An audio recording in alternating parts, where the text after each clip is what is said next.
Auto চালাচ্ছিল? থাকতো না তো এখানে, বাইরে ছিল তো? বাইরে ছিল, চলে এসেছে। কতদিন আগে ফিরেছে? এই হোলির এই 2 সপ্তাহ আগে এসেছে। 2 সপ্তাহ আগে। 2 সপ্তাহ আগে ফিরে, এখন অটো চালাচ্ছিল। কালকে রাতে কি বাড়ি ফিরছিল তখন? বললো খিচুড়ি খেতে যাচ্ছে। আচ্ছা, বাড়ি থেকে বেরিয়েছিল কটার সময়? 6:30 সন্ধ্যেবেলায়। আর কখন ঘটনাটা হলো আপনারা জানতে পারলেন কখন? এটা জানতে পারলাম, আমি তো ঘরে জানি না। মানে কখন গেলেন ওখানে, কোথায় হলো? এই যে সামনে মাল রাত 1:30। ও আচ্ছা আচ্ছা। এখানে 12:30 মনে হয়েছে। কারা মারতে পারে আপনার কি সন্দেহ হচ্ছে? কারা মারতে পারে ওকে? আমি এখন কিছু বলতে পারবো না, আমি দেখিনি তো কি করে বলবো।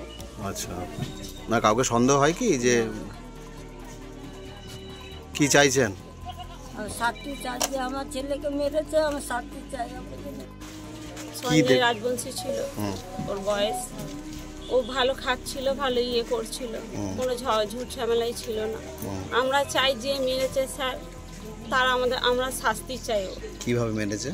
এখান থেকে গলা কেটে দিয়েছে, এখান থেকে গলা কেটে দিয়েছে, এই মাথাটা পড়ে দিয়েছে এখান। বাড়ির সামনেই তো একদম মনে হয়। এবার ওইটাই তো আমার মাকে বলি, আমার বাড়ি এইখানে না, আমার ব্যান্ডিলে শ্বশুর বাড়ি। মা 1:30টার দিকে আমাকে ফোন করেছে যে মা রানী তুই তাড়াতাড়ি আয়। আমার ছোট বোন বলছে দিদি ভাইরা, আমার দিদির বোনের বাড়ি এই শান্তিপল্লিকে আছে সামনে, ওকে ফোন করেছে আমার দিদির ছেলে, ও তাড়াতাড়ি এখানে চলে এসেছে। দিয়ে মেজো জামাই আর আমার বোন মিলে, মা মিলে, সবাই মিলে ওকে হসপিটালে আমাকে ফোন করেছে যে দিদি তাড়াতাড়ি আয়, ভাইয়ের অনেকটা গলা কেটে দিয়েছে, অনেক রক্ত বেরিয়ে গেছে। আমি বলছি নিয়ে যা, আমি আসছি। তারপরে আমি ওখান থেকে 1:45 গেলাম ওইখানে। হাসপাতালে কারা নিয়ে গেল? হাসপাতালে আমার জামাই নিয়ে গেল, এরকম মেজো জামাই। তখন কি করছে ও? কি ওখানে কি করতে গেবে? সন্ধ্যাবেলা বেরিয়েছিল? সন্ধ্যেবেলা তো 6:30 বাড়ি থেকে বেরিয়েছিল, কোথায় খিচুড়ি খাওয়াচ্ছিল, বললো খিচুড়ি খাওয়াচ্ছি।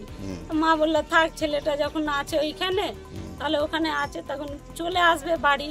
এবার কি জানতে গেল যে এরকম। পরে একটা ছেলে ডাকতে আসলো, ও রানীর মা, তোমার ছেলে, তোমার ওইখানে ছেলেটা পড়ে আছে। ওই ছেলেটাকে আমরা দেখতে পাইনি, মা ঘর থেকে বেরিয়েছে তখনই। ওখানে অন্ধকার থাকে, ওখানটা আলো জ্বলে না? যেমনটা না, ওইখানটা আলো জ্বলে না, এখানে একটা লাইট ছিল, লাইট জ্বলে। কেউ দেখেনি যে কারা ছিল, কতজন ছিল? কেউ দেখেনি। বেশি ঘোরাঘুরি করতো না।